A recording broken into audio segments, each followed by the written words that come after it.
So what's up? Magandang araw, magandang gabi sa inyong lahat mga kamamay. So nandito ulit ako upang mag-share sa inyo ng ilang mga love advice na maaari nyong mai-apply sa inyong buhay pag-ibig. So mga kamamay, stay put lang kayo dyan at mas maganda kung mangyayaring tapusin mo ang videong ito. So at this moment of time mga kamamay, ang pag-uusapan natin ngayon is mga bagay o mga tips na kailangan mong gawin upang muling manumbalik ang paghahanap ng isang lalaki sa atensyon mo. Oo, kung nung una, lagi siyang sweet sa'yo, lagi kanyang hinahanap, lagi kanyang tinatanong kung nasan ka, napaka-sweet sa'yo ng isang lalaki. Ibig sabihin, hinahanapan kanya ng atensyon, hinahanapan kanya ng oras. Sa madaling sabi, importante ka sa kanya. Pero ngayon, tingnan mo, bakit yung isang lalaki, hindi ka man lang magawang i-message, hindi ka man lang magawang tanungin, hindi ka man lamang magawang hanapan ng atensyon. So ngayon sa video ito mga kamamay, nagbigay ako o magbibigay ako sa inyo ng ilang mga advice and tips, mga bagay na kailangan mong gawin upang muling hanap-hanapin ng isang lalaki ang oras mo, ang atensyon mo. Kaya mga kamamay, kung gusto mo yung ganitong klase ng love advice, huwag mo sana kalimutan na pindutin ang subscribe button, notification bell, and i-like mo na rin ng video ito para sa mas marami pang love advice na maaari kong i-share sa iyo. So mga kamamay, kung napindot mo na yung mga buttons na yan sa ilalim, maraming salamat at simulan na natin ang ating topic ngayong gabing ito. So ano nga ba yung mga bagay o mga tips na kailangan mong gawin para muling hanap-hanapin ng isang lalaki ang atensyon mo? So number 1, huwag mo siyang sungitan o awayin palagi.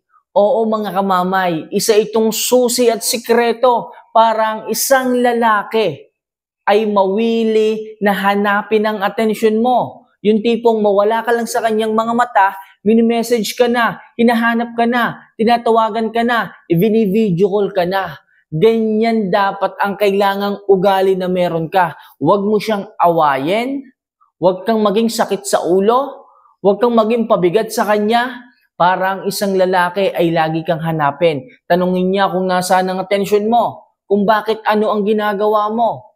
Okay? So ang gusto ng isang lalaki, kailangan hindi ka ganun ka-toxic pagdating sa kanya. Hindi yung darating ng bahay yung lalaki, nagbubunga ka na.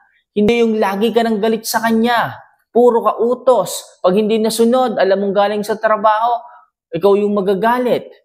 Please mga kamamay, kung gusto mo na hanapin palagi ng isang lalaki ang atensyon mo, kailangan huwag kang bungangera. Okay? Kailangan huwag mo siya palaging aawayin. Sino ba namang lalaki ang gusto? Okay? Na lagi silang inaaway. Sino ba namang lalaki ang maghahanap ng atensyon ng isang babae kung palagi siyang naninigaw? Kung palagi siyang mainit ang ulo? Diba?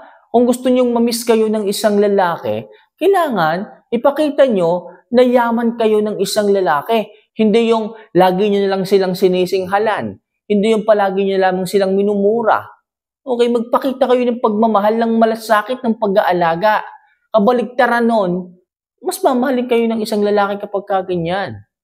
Mas bibigyan kayo ng atensyon ng isang lalaki kapag kaganyan. Kaya mga kamamay, huwag puro negativity. Palagi ang ipakita nyo sa isang lalaki. Para ang isang lalaki ay mawili na palagi kanyang hanapin, especially yung attention mo. Right? So number 2, 7 oras ka bago ka mag-reply. Oo mga kamamay. Kung kayo man is LDR, kung kayo man ay magjowa, hindi pa kayo mag-partner, o kahit sabihin na nating mag-asawa na kayo. Kung kayo man is nagtatrabaho sa malayo, hindi kayo madalas magkita, subukan niyo po yon. 7 oras kayo bago mag-reply. O 7 oras ang palipasin ninyo bago kayo mag-message. Sigurado ako mga kamamay, ang isang lalaki ay magtataka talaga kung bakit hindi ka nagpaparamdam sa kanya. Kung dati-rate, pagising pa lang niya sa umaga, may good morning message na kaagad na galing sa'yo. Kung dati-rate, pagising niya sa umaga, 3 missed call agad ang galing sa'yo. Pues, ngayon, gawin mo na 7 oras ka bago magparamdam. 3:00 na ng hapon, hindi ka pa rin nagme-message. 4:00 na ng hapon, hindi ka pa rin tumatawag sa kanya. Ewan ko lang kung hindi ka hanapin ng isang lalaki. Ewan ko lang kung hindi tanungin ng isang lalaki ang kagaya mo kung bakit hindi ka nagpaparamdam. Hahanapin na niya ngayon ang attention mo sapagkat 7 oras ka nang hindi nagpaparamdam. Iisipin niya na baka kung ano na ang ginagawa mo, kung ano nang nangyayari sa iyo, kung saan ka pumunta. Okay? Sabihin ng iba dyan, kamamay, sobrang haba naman ng 7 oras. Baka po pwedeng 3 hours lang, sapat na. Mga kamamay, yung 3 oras, napakabilis lang yan. Iisipin lang yan na baka pumunta ka lang ng bayan, may ginagawa ka lang na kung ano, kaya hindi ka nagparamdam, wa-effect pa yan sa lalaki. Pero kung 7 oras, 8 oras, sigurado ako, hindi na yun normal. Okay? Hindi na yun tama pagdating sa kanila.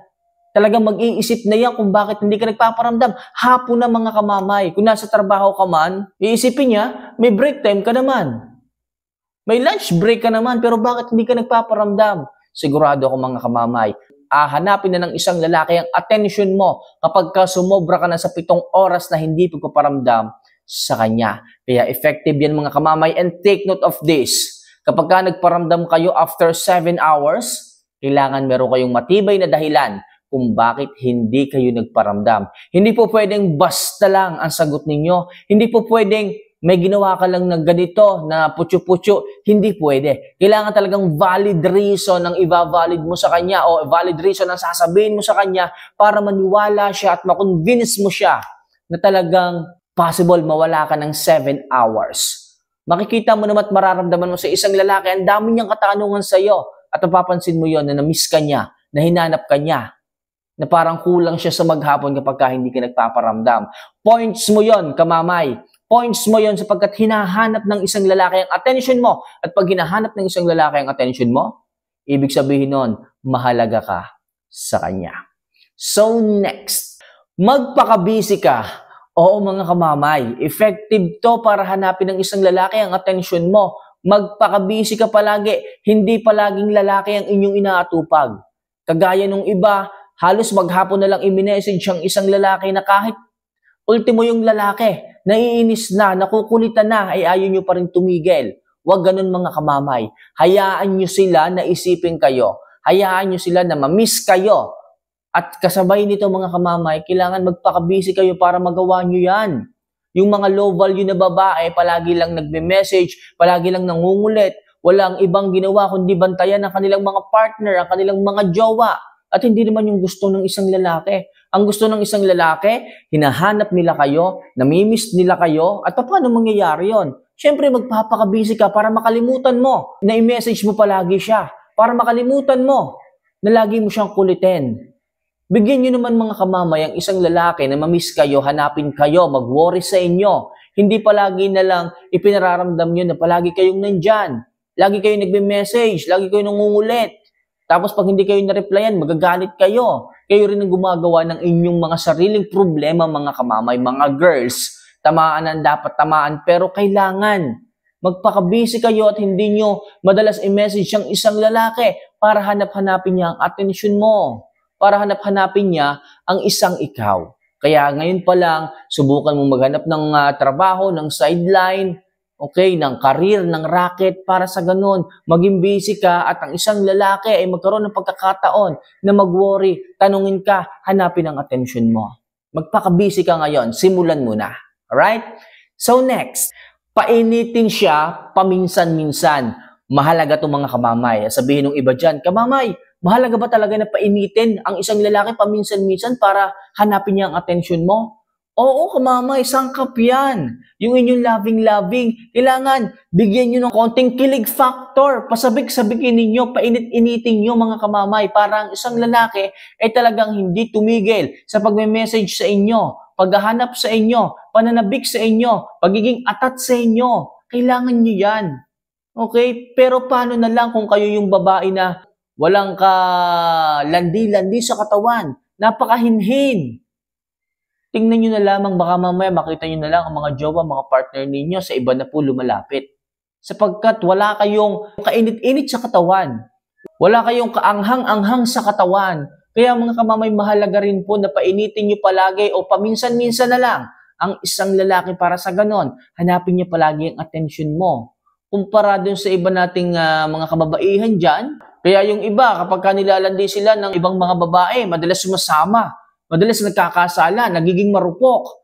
Kasi hindi nyo ginagawa, nalandiin sila, kaya pag nilandi sila ng iba, sumasama sila. Tapos kapag sumama sila, magagalit kayo. Pero ang totoo, hindi nyo man lang yung ginagawa sa kanila.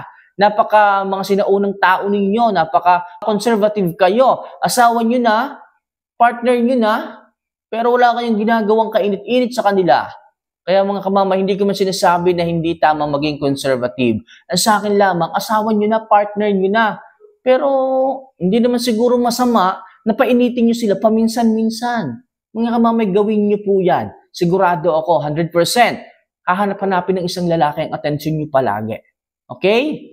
And last, wag na wag kang makulit. Oo mga kamamay. Kung gusto mong hanapin ang atensyon mo ng isang lalaki, please, wag mong ipakita ang kakulitan mo sa kanya. Ang hirap kasi sa inyo, lagi nyo na lang tinatawagan. Lagi nyo lamang i-message. Puro taddad na nga ng message yung partner nyo, yung inbox ng inyong jowa, hindi na nga nagre-reply, kasi nga naiinis na, nangungulit pa rin kayo. Sa tingin mo, mga kamamaya, hanapin kayo ng isang lalaki kapag ganyan. Baka nga sa halip na i-click yung message ninyo, hindi nila buksan. Para sa ganun, hindi kayo naghihintay ng message nila, ng reply nila. Kasi pag nakita mo na sinin ng isang lalaki ang message mo at hindi nag-reply, magagalit ka. Kaya ang ginagawa, hindi nilang sinisin or dinidelete na nila yung buong message mo. At ayoko na mangyari sa inyo yun, mga kamamay. Kaya ngayon pa lang, huwag kang makulit. Mag-message ka lang ng 1 hanggang 2, okay na yon. Kung hindi pa siya nagre-reply, understood mo na dapat yon na busy siya, o baka may ginagawa siya, o baka mamaya, hindi pa niya mood para replyan ka. Kaya ngayon pa lang mga kamamay, iwasan yung maging makulit. Para ang isang lalaki hindi manabang sa inyo, ang isang lalaki hindi manawa sa inyo, at upang ang isang lalaki ay hanap-hanapin ka niya palagi. Kasi mamimiss ka niya kung hindi ka masyadong makulit. Alright? So mga kamamay, ilan lang yan sa mga bagay na kailangan nyong gawin upang ang isang lalaki ay palagi kang hanapin. Palaging hanapin ang atensyon mo at palagi kang maging priority pagdating sa kanya. So mga kamamay, kung may katanungan kayo, i-comment nyo lang mga kamamay. Kung mayroong hindi malinaw, comment nyo rin at ating pag-uusapan yan. So sa mga hindi pa natin nakasubscribe dyan ng mga viewers, kung iniintay nyo, mag-subscribe na kayo by clicking the subscribe button, notification bell, and i-like mo na rin ang video ito para sa mas marami pang love advice na maaari kong i-share sa inyo. So, paano mga kamamay? See you for our next vlog. Paalam!